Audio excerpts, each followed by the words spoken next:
What's going on, guys, and welcome to Who to Sign For. Now in this series I'm giving you my recommendations on what players to sign for a specific team in career mode. Before we go on, I will say that the signings you'll see aren't designed to be realistic, and that the player ratings and potentials of the players may vary depending on what database you're using and how they perform for you during the season. Obviously, you don't have to follow all the tips. This is really just a set of guidelines to give you a hand if you're stuck for ideas and want some suggestions on what players you can sign for a certain club.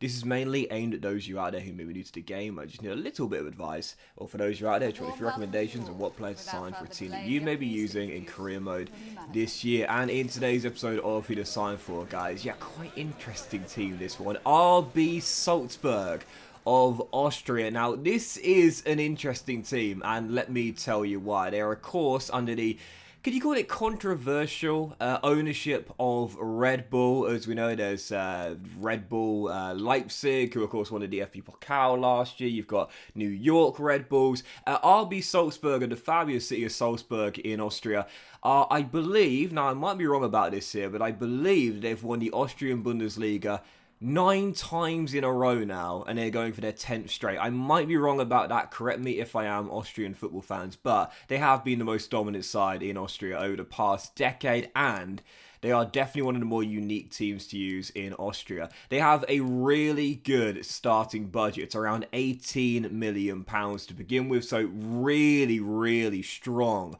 healthy, prosperous transfer budget for an Austrian team.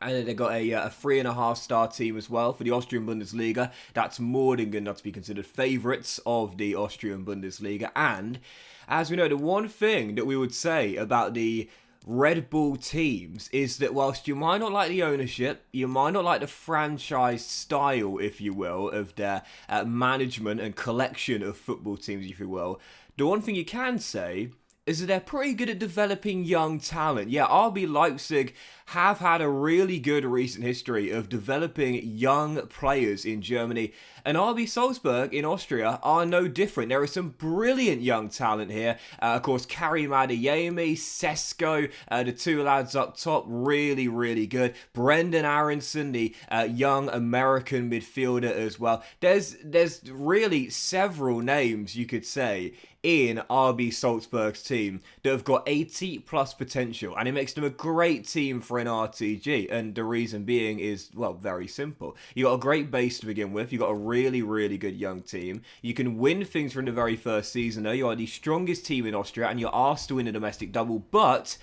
if you want to win the Champions League, you've got a long way to go. So for an RTG where you want to take over a side that's already got a really good base with a lot of good young talent, RB Salzburg are one of the best you could possibly have in Europe. Great team to manage. You'll see I've put 3 players on the transfer list here. Jerome Ongwene, he is a young Cameroonian centre-half.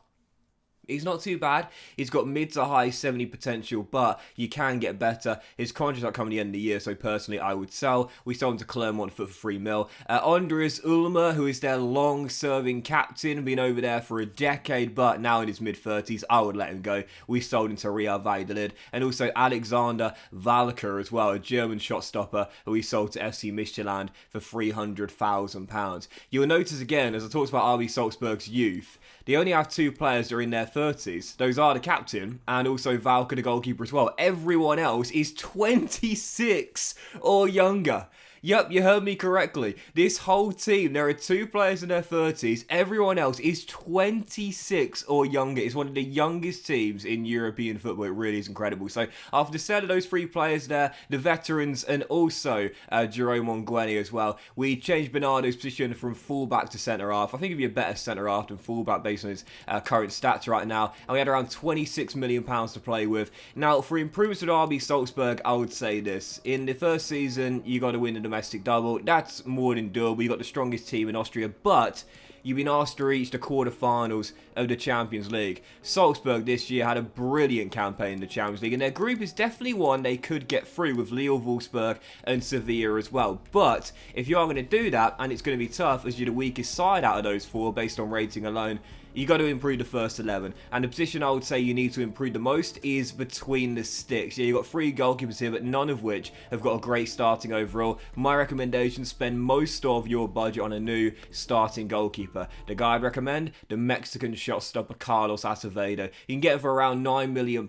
under the valuation of £10 million. His contract coming the end of the year, and he's 25 years old, which means he's still young enough for this RB Salzburg team. 77 rated. And what I really like about Acevedo, I think I said before, is that his diving and reflex stats are both at 81, which means that he's already got great shot stopping ability. If you put him on a sweeper keeper development plan to work on his positioning, which is his lowest stat, kicking, which is his lowest stat, positioning and handling as well, he'll grow really quickly. He's got 81 potential, but he can definitely exceed that with the right development plans and first team football. With RB Salzburg, he'll be your #1 shot stopper for all the years you are in Austria. So, yeah, definitely recommend Acevedo as my #1 target. And I would recommend a new left back as well. Obviously, we sold the long-serving captain, and I'll bring in someone to replace him. There are several players that I would say will do a really good job, and 2 French players in particular, Trophée of Stade Rennais, but also this guy as well. If you're looking for a valuation deal, this is a brilliant signing. Anthony Catchy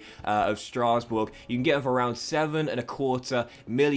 He's 75 rated, so already better than the captain, and he's only 24 years old, so 10 years younger as well. So really good player to bring in, I would say. He's definitely someone that, again, can be a starter now and be a starter for all the years you're at the Red Bull Arena.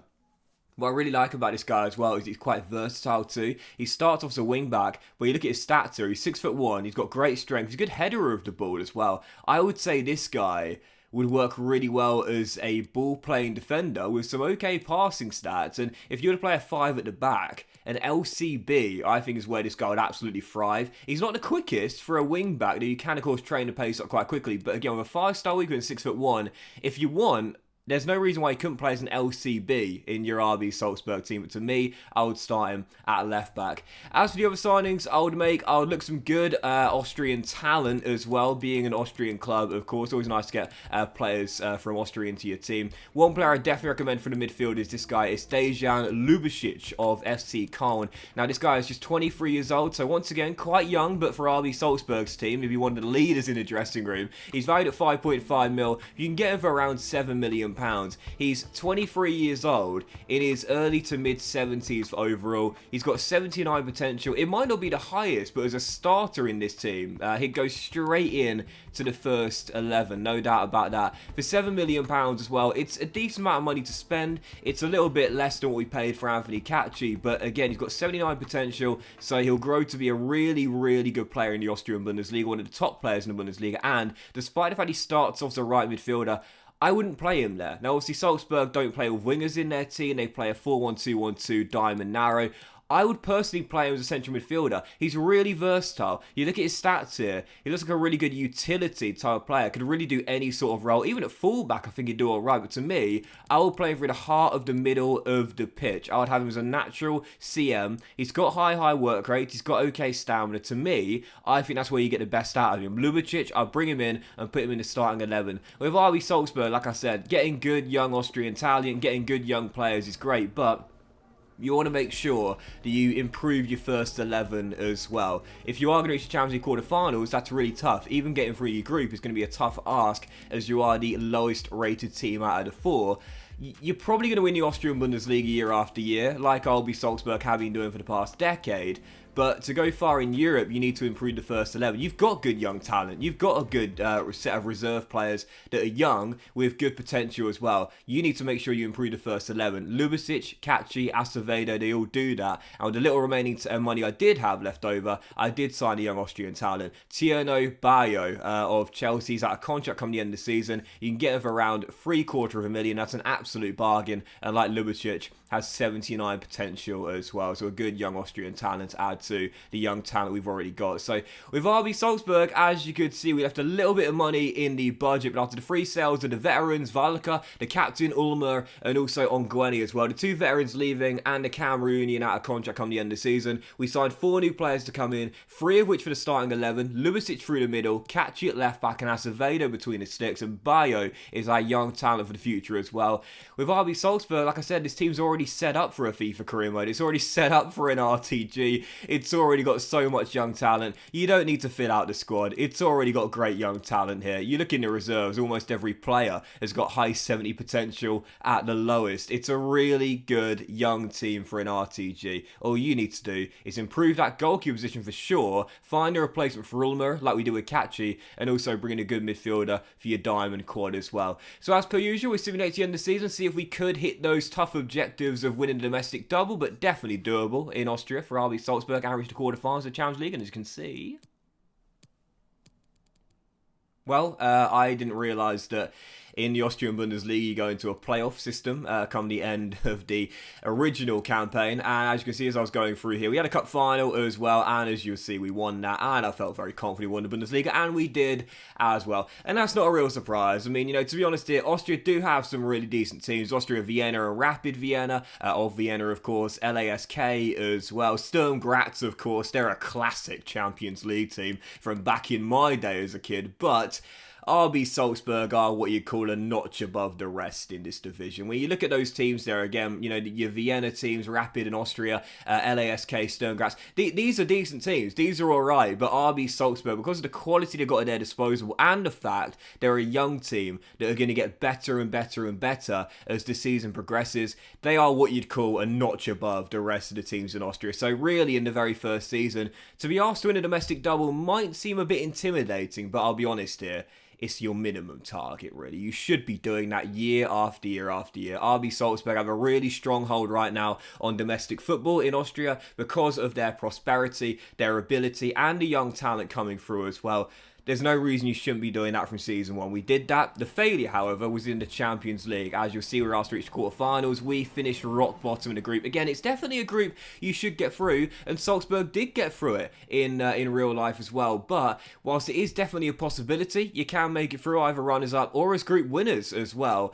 It is still going to be a tough objective because you are the lowest rated team out of the four. You're only 3.5 star. Wolfsburg, Lille and Sevilla are all higher rated than you. So in the first season, I would say this, in the Champions League, if you can sneak into third and get into the Europa League, that's not bad. If you can finish second and runners up, that's brilliant. If you can just make it through your group, that's fantastic. But primarily, just worry about Austrian football in the first season. RB Salzburg, in terms of domestic dominance, are a side that have had a great job of doing that in the last decade. But it's in Europe where you want to progress long term. You can't do that in season one of RB Salzburg unless you're incredibly skilled at the game. You're probably not going to win the Champions League in the first season. I would say just worry about winning the Bundesliga, winning the Austrian Cup, and just continuing your stronghold in Austria. From season 2 onwards, then target latter rounds of the Champions League knockout stages as well. So, great team to use though. Obviously, fabulous city of Austria, lovely stadium, the Red Bull Arena, of course, fantastic kits. One thing I will say a bit about the Red Bull teams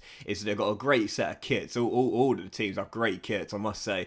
And again, a team which is literally a FIFA Career Mode team. It's like the team are playing FIFA Career Mode in real life. So much young talent. Christensen at right back, Brendan Aronson, the young playmaker that's so good, and the strikers they've got Benjamin Sesko, Okafor, Koita, and Karim Adeyemi as well. Fantastic team for an RTG in Europe. Great budget to begin with. It's a long-term project if you want to win European trophies with RB Salzburg, but a side where you can keep your domestic dominance from season one. Great team to use. Highly recommend them. But that will end today's episode of Who to Sign For, guys. Big fan of you for watching. Really hope you have enjoyed it. If you have, then please do drop a like. Most love to you all. Have a fantastic day, and I'll see you for next episode of Who to Sign For very soon.